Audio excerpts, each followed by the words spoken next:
L'axe Pont-Komoé à Bengourou à Nibelekro. Il y a encore quelques mois, le parcourir était un supplice pour les usagers de la route de l'Est. Mais après 24 mois de travaux de rénovation, il est, selon le ministre des Infrastructures économiques, Patrick Hachi, l'une des plus belles voies du réseau routier ivoirien. Et comme toute beauté, elle se doit d'être entretenue.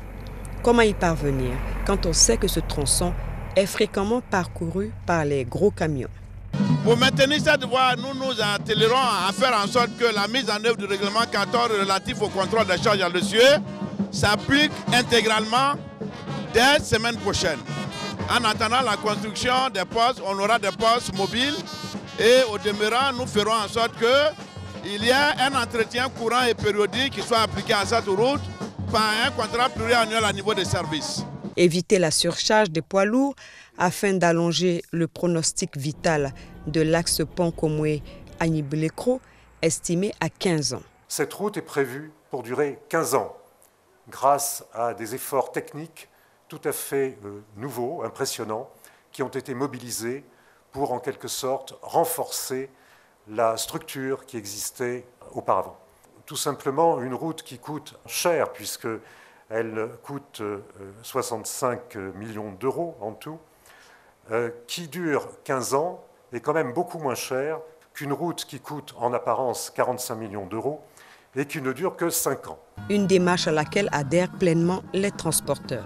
Nous sommes déjà engagés dans l'application de cette mesure-là qui vise donc à faire en sorte que les camions ne puissent pas faire de surcharge. Et cela à travers le règlement 14 de l'UEMOA qui instaure désormais la limitation des charges.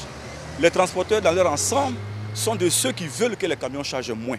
Parce qu'un camion moins chargé est un matériel roulant préservé, la vie de l'équipage est préservée et la vie du réseau routier aussi préservée.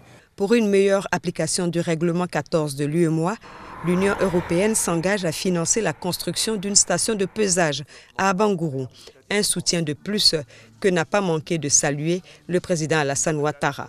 Un président qui voit grand pour toute la région est du pays.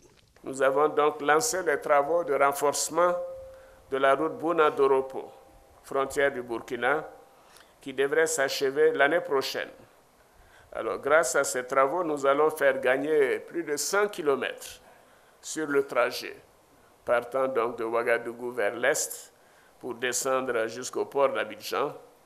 Et cela sera donc important pour le coût du transport et pour la qualité des échanges. Et cela donnera, j'en suis persuadé, un regain d'activité majeur à cette région de l'Est. Je prends l'engagement de faire effectivement le bitumage de la rue principale d'Agnansé.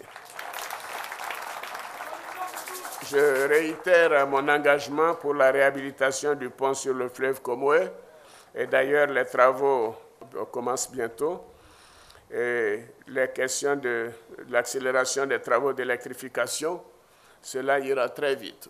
En tout, c'est plus de 2000 milliards de francs CFA que l'État de Côte d'Ivoire a investi dans la remise à niveau du réseau routier ces 5 dernières années, ce qui fait de la Côte d'Ivoire le premier pays de transit routier de la sous-région avec plus de 80 000 km de voirie.